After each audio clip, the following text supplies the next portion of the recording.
Welcome to shorthand Gurukul. ये dictation 80 word पर minute की गति से रहेगी। स्टार्ट होगी 5 सेकंड के बाद। स्टार्ट। महोदय, भारत ही नहीं सारी दुनिया आज विज्ञान और प्रौद्योगिकी के द्वारा लाए गए परिवर्तनों के कारण महान परिवर्तनों की ड्योढ़ी पर खड़ी है। इन चीज़ों ने लोगों के जीवन को बदला तो है, किंतु केवल ऊपरी तौर पर। आज हमारे पास ऊंची ऊंची और सुंदर सुंदर इमारतें हैं।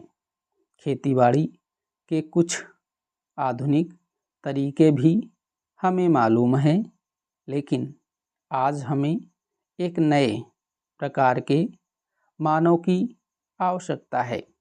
ऐसा मानव जो विस्तारशील ज्ञान को वास्तविक उच्च जीवन के लिए उपयोग कर सके। मेरे विचार से गांधी जी ने यही करने का प्रयत्न किया, एक मानव निर्माण करने का। मैं नहीं कह सकती कि मनुष्य का स्वभाव जैसा है उसे देखते हुए आज की दुनिया में ऐसा करना संभव होगा या नहीं, किंतु इस दिशा में प्रयत्न करना उपयुक्त होगा और केवल बुद्धिजीवी ही इस तरह का प्रयत्न और दूसरों का मार्गदर्शन कर सकते हैं। आज दुनिया बहुत छोटी हो गई है और हम अलग अलग खानों में बंटकर नहीं रह सकते। हमें अपने लक्ष्य प्राप्ति के लिए कहीं अधिक एक होकर रहने की आवश्यकता है। हम लोकतंत्र में विश्वास करते हैं।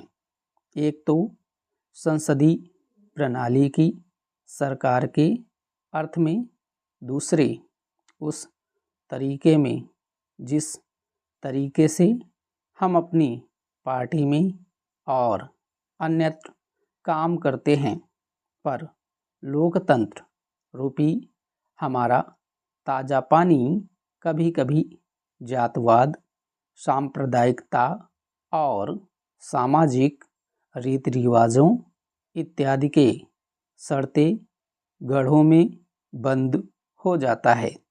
आपके पास लोकतंत्र है, आपके पास वोट देने का अधिकार है, या आप अपने विचारों को खुलकर प्रकट कर सकते हैं। इन सबके तब तक कुछ अर्थ नहीं होते जब तक आप इस प्रक्रिया से सामाजिक जीवन में परिवर्तन की नई धाराएं उत्पन्न नहीं कर देते, जो हमारे लोगों के हर वर्ग और स्तर में समा जाए। प्रस्ताव पास कर देना बहुत सरल है, पर उसका कार्यान्वयन करना सरल नहीं। हम जानते हैं कि स्थिति या पद में कुछ लोगों का निहित स्वार्थ हो जाता है और कुछ एक का किन्हीं दूसरी चीज़ों में। लेकिन सबसे बड़ा निहित स्वार्थ है भय, जो जाना पहचाना है उसे परिवर्तित करने का भय। हम जानते हैं कि अमुक चीज़ बुरी है, फिर भी हम उसे परिवर्तित करने से डरते हैं। लेकिन आज हम इस तरह बड़े बड़े परिवर्तनों के बिना वास्तव में जीवित ही नहीं रह सकते। हम परिवर्तन लाएं कैसे? हम लोगों को इस बात का कैसे विश्वास दिलाएं कि परिवर्तन आवश्यक है? महोदय, पिछले कुछ वर्षों में सभी राजनीतिक दल किसी न किसी तरह से जनता से दूर हो गए हैं। आज हम और आप दोनों को अपनी जड़ों को फिर से जमाना होगा। जनता से प्रेरणा लेनी होगी। हमें जनता की आकांक्षाओं, उसकी मांगों और उसकी आवश्यकताओं के अनुसार चलना होगा। अपने देश के विशाल आकार के कारण यह बहुत बड़ा काम है, लेकिन उस आदमी के लिए कुछ भी असंभव नहीं जिसने कुछ करने के लिए कमर कस ली हो। कुछ देशों में लोग चढ़ने के लिए पहाड़ों की ऊंची से ऊंची चोटियों की तलाश में रहते हैं ताकि उनके मन और काम की चुनौतियों का समाधान हो सके। कुछ दूसरे छोटी छोटी नावों में सागरों और महासागरों को पार करने के लिए निकल पड़ते हैं। ये सब असाधारण उद्यम हैं, किंतु हमारी चुनौतियां तो हमारे दरवाजे पर ही दस्तक दे रही हैं। हमें ऊंचे ऊंचे पर्वतों पर या गहरे सागरों तक जाने की आवश्यकता नहीं।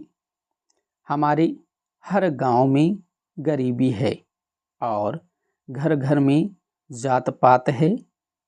ये वे पर्वत हैं जिन पर हमें चढ़ना है और ये वे महासागर हैं जिन्हें हमें पार करना है। मुझे मालूम है कि हम में वह शक्ति है। मैं जानती हूँ कि हम में क्षमता है। केवल प्रश्न है करने का, और मैं आशा करती हूँ कि यह सम्मेलन उस दिशा में ले जाने वाला एक छोटा सा कदम होगा। आदमी के चंद्रमा पर पहुँचने के बाद किसी ने कहा था कि वह कदम रखने वाले के लिए छोटा सा कदम है, किंतु मानव जाति के लिए बहुत बड़ा कदम था। अतः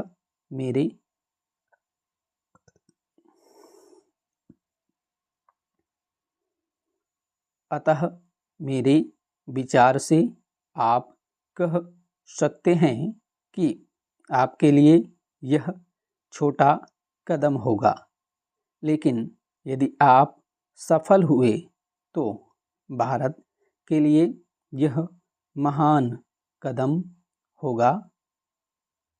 मैं आशा करती हूँ कि आप इसे ध्यान में रखेंगे और दूसरों में उत्साह पैदा कर सकेंगे, क्योंकि किसी भी तरह की उपलब्धि के रास्ते में सबसे बड़ी बाधाओं में से एक है हमारे बुद्धिजीवियों, हमारे पत्रकारों इत्यादि में व्याप्त अविश्वास या संदेह वृत्ति।